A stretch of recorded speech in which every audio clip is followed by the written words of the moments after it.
Said that she was, quote, threatened to be put in the boot of a car over that piece of paper, unquote. Said, yeah. That doesn't sound like fun to me. No, I assume what was meant by that is put in the boot of a car, like dead. Yeah. Right. Yeah, exactly. I picked that up. Yeah, and so it turns out that was a big fizzle. That piece of fresh evidence is kind of out the window. And as for Karen O'Keefe, if you're wondering, she and a couple of other people, one of them was an attorney, have been charged with, quote, perverting the course of justice, unquote. So they're in more trouble now. Oh, yeah. I mean, understandably. Courts really don't like it when you pull this kind of crap. No, surprise! Yeah, I know. Yeah. Sue supporters have also brought in a guy named Paul Rowe, that's W-R-O-E, who turns out was living on his boat in Sandy Bay, which is right about there, nearby. The Four Winds. Yeah. And turns out Paul has a violent criminal past, and he's been accused by some people of being a serial killer. And so that's on forums that came out. Some people have said he would be a very credible suspect as a killer of Bob. So, I mean, obviously, they seem to be basically throwing everything they can at the wall, seeing if anything will stick. Right. Yeah, Paul Rowe says he never met Sue or Bob. He says he's not a serial killer. In fact, he says he's going to sue a few people over that. He gave DNA evidence. Yeah, he gave the police DNA evidence in 2012. I think they probably did question everybody who was anywhere nearby, and so he did give them DNA evidence. His sample didn't match anything having to do with the crime. And as for the criminal past, Rose says it was just youthful exuberance, like, your usual bar fights. And kind of normal kid stuff. He did have kind of a sketchy youth, As far as I know, there is no evidence to incriminate him in Paul Rowe and Bob's death in any way. So the latest appeal to free Sue appears to have fizzled, kind of like circling the drain. I think this might be it as far as trying to get her out of prison. But nonetheless, opinion down under is still sharply divided as to whether Sue actually did the deed or not. Mm-hmm. So the question is who murdered, or at least who disappeared, Bob Chappell? Right. Great question. Yeah, we go. Well, somehow we're not in theories yet. Now, we will be in theories in a moment here. Just give me a chance here. Yeah, I know. Let's toss out some theories here. So who did it? What happened? Okay. Theory number one? Theory number one, no particular order here, but one popular theory is that the Tasmanian devil got him. Yeah. Yeah. A lot of people believe that Bob was the victim of a random Tasmanian devil attack. Why is there an asterisk after that sentence? When I say a lot, I mean a number between 0 and 500,000. But yeah. Did the Tasmanian devil think that he was Bugs Bunny and therefore had to attack him? Because that's the only reason the Tasmanian devil ever kills in the Warner Brother cartoons. It could be like misdirection. Maybe Sue tapped him on the shoulder and said, "Hey, Bugs is on that boat. Kill!" I don't know. All right, this is obviously not real. No, I'm not going to give this any more oxygen because I actually think the Tasmanian devils get kind of an unfair rap. They're actually very cute little animals, and they are totally harmless when they're not trying to murder you. And they're cousins of Choopy, so we got to be nice to them. That's true. Actually, and I couldn't do this without going out on the web and looking at some Tasmanian devil pictures, and they are pretty cute. When they're not hissing and screaming with their mouths open at you with drool coming out? Yeah, they're great. And they do have large jaws and lots of teeth. They're the Australian raccoon. Yeah, they kind of are. But, when they're not doing that, they're kind of cute looking. So, okay, so much for that theory. Good job, by the way, Devin, for not freaking out at the mention of a raccoon. Thank you. This therapy is working. Yeah. It's like just exposure therapy. Exposure, exactly. Yeah. All right. Now our next theory, which that or she's asleep. Yeah, I don't think she cares. She's staring at her phone and not actually reacting at all. That's not true. Yeah. Staring at the script and not reacting. It's a script of dismay. Next theory? Our next theory: Bob Chappell left to start a new life, pausing only to frame Sue on his way out the door. No. Yeah, no, that would have meant Bob giving up all of his retirement, just going off to start a new life and living in poverty somewhere. So it's ridiculous. Yeah. Another possibility is maybe Bob committed suicide and either willingly or not incriminated Sue at the same time, which I'd say was well done, sir, but it seems unlikely too. Yeah. No, I don't think so. Yeah, no evidence for that. They probably would have found his body. Mm-hmm. Yeah. Because they did, as I mentioned, scour the river pretty well. especially Right. where the boat was. So, Right. Yeah. Okay, so the suicide thing is out. So another one is, maybe Bob died accidentally, and then Sue discovers him dead, decides to ditch the body, thinking, well, now since I've talked to so many people about the possibility of murdering Bob, and now he's dead on the boat, maybe this would look kind of bad. Maybe I should just ditch the body. Yeah, maybe me dumping the body in the exact way I discussed murdering people sounds like a better idea. Hey, it wasn't exact. She used a fire extinguisher, not a toolbox. True. This is very dumb to me, because if indeed she had found him dead in some form, I don't care whether it was he accidentally stuck a fork in his own head or he drowned in an inch of water in the bottom of the boat. If she immediately took the dinghy, I'm guessing they didn't have a cell phone, so she immediately went back to the marina and called the cops. She actually had her cell phone on her on the yacht when she visited Bob that afternoon. Okay, so well, I'm just saying, but even if she didn't have a phone on her and she had to go make the call, nobody would have said, why did you leave? Like, it wouldn't have looked as weird as just the body disappearing. Not at all. So, I mean, that's obviously a ridiculous idea. Yeah. But, I mean, I don't know how much our listeners love to hear theories, and lots of theories, so we'll throw them all out there. Oh, yeah. None of them are sticking, though, so far. Kind of like the free Sue team, they're like, just keep throwing stuff at the wall and nothing seems to stick, Another theory, and this is a popular theory, I'm not lying now, that somebody other than Sue murdered Bob. And that's what a lot of people believe. Of course, the presence of 2 sets of DNA on the boat, one of which is unknown, would suggest that maybe this is kind of possible. Well, and this would lend credibility to the odd things, like the dinghy being randomly floating loose and stuff like that. Maybe, yeah. So, so somebody stole the dinghy, went out to the boat, murdered Bob, and then took it back to shore, and didn't bother to tie it up, and didn't bother to clean out the blood in the bottom, because why would you? But why would you care? It's not your dinghy, and you don't care. So, okay. But on the other hand, of course, if Sue had used the dinghy, it's conceivable she could have left it untied, expecting it to drift out to sea. So, so the fact that the dinghy was untied does not prove that somebody other than Sue took the dinghy. She would have to be amazingly unaware of the way that water moves inside of a marina to think that it would just float away. Stuff. Yeah, and tides and all that good stuff. Yeah, I don't know. I mean, she may have been amazingly unaware. I don't know. I mean, I've seen things untied in the waterfront here in Portland at the marina that you and I used to go to all the time. Yeah. And it was exceedingly difficult for things to get out. And it seems so simple, and yet stuff would just bounce around in there and never go away. Yeah, well, that's because there's a decent-sized current, and that's in an eddy. I mean, I could totally see the Royal Yacht Club being in an eddy, because it is kind of in a dimple in the coastline. Yeah, but my point is a dinghy floats on top of the water, so it's going to be hard to find that one or two little escape points. One thing I will say is that when I was Googling other things that will light luminol up, bleach is one of the things that will light luminol up.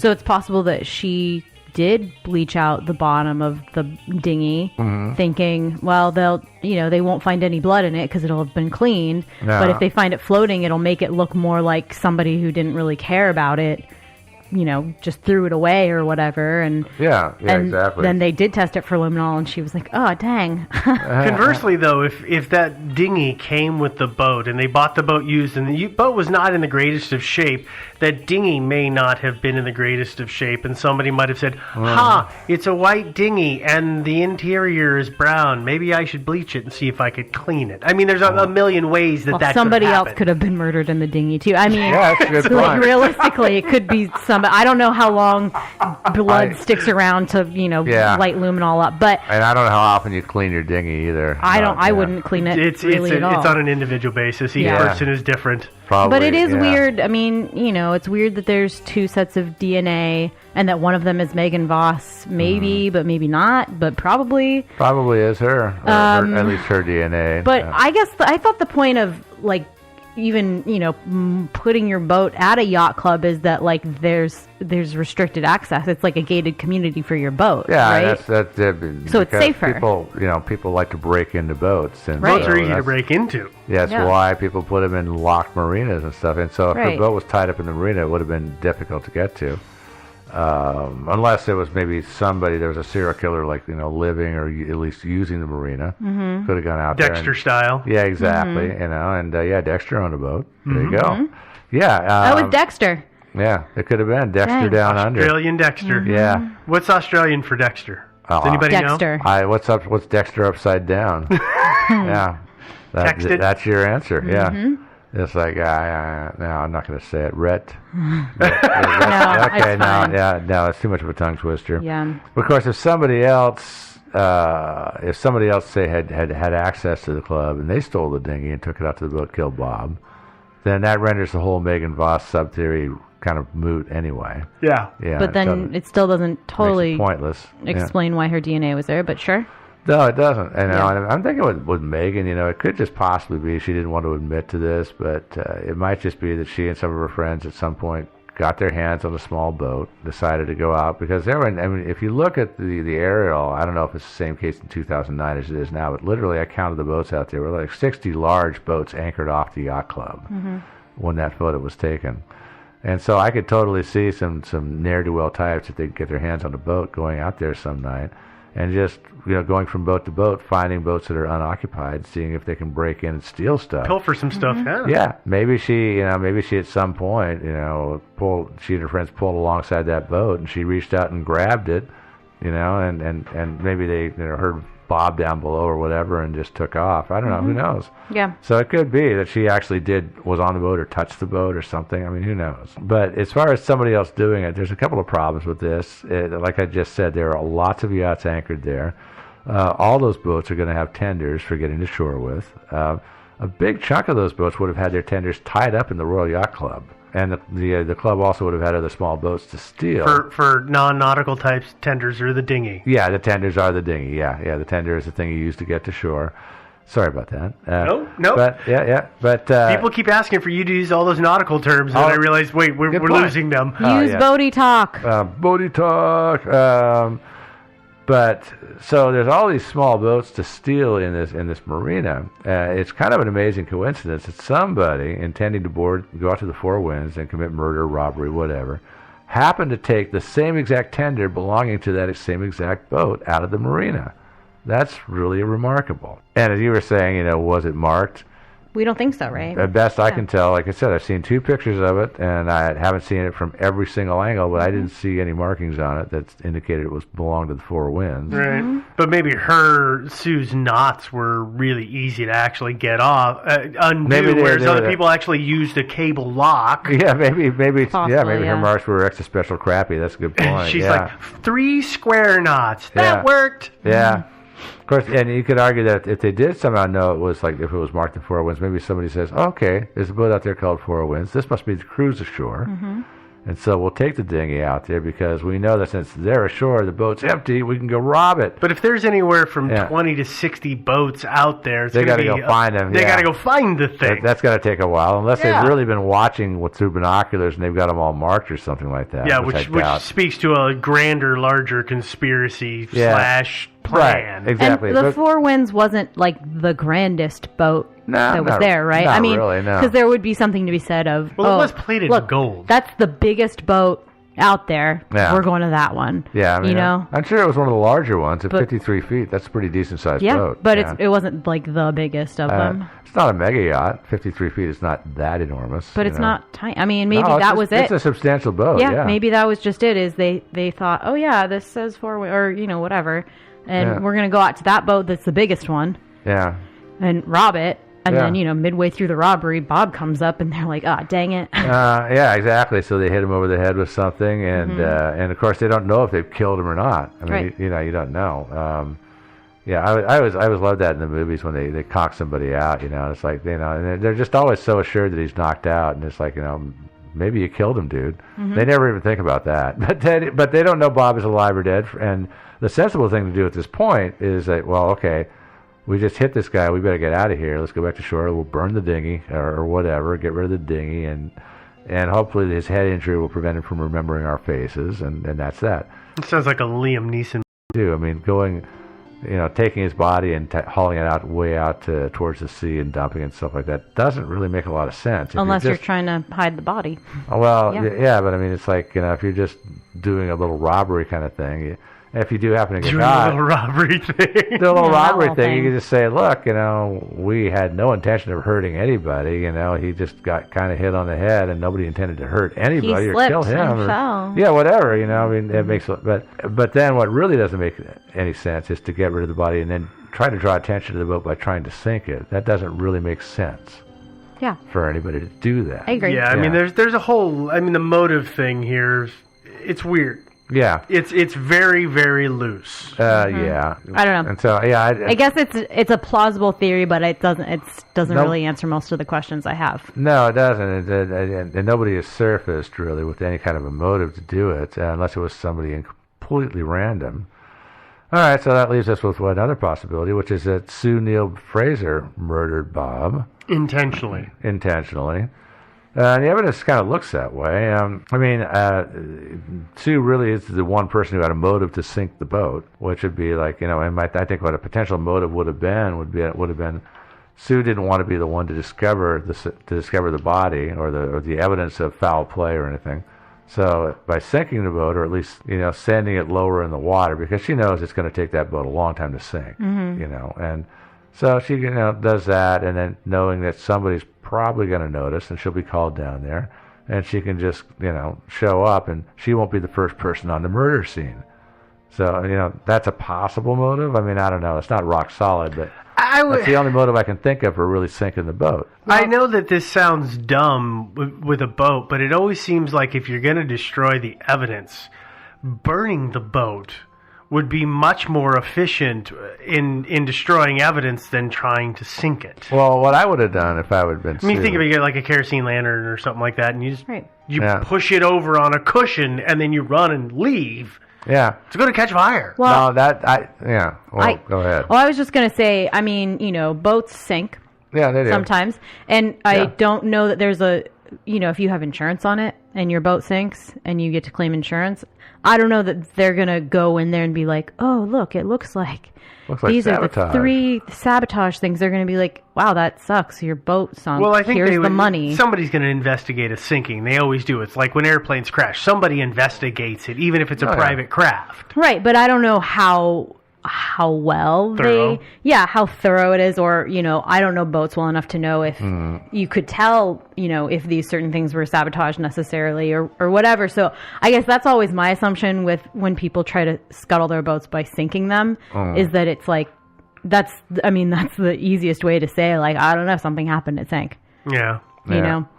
The bilge pump malfunctioned and it stopped pumping and it sank. Or reversed, it sank.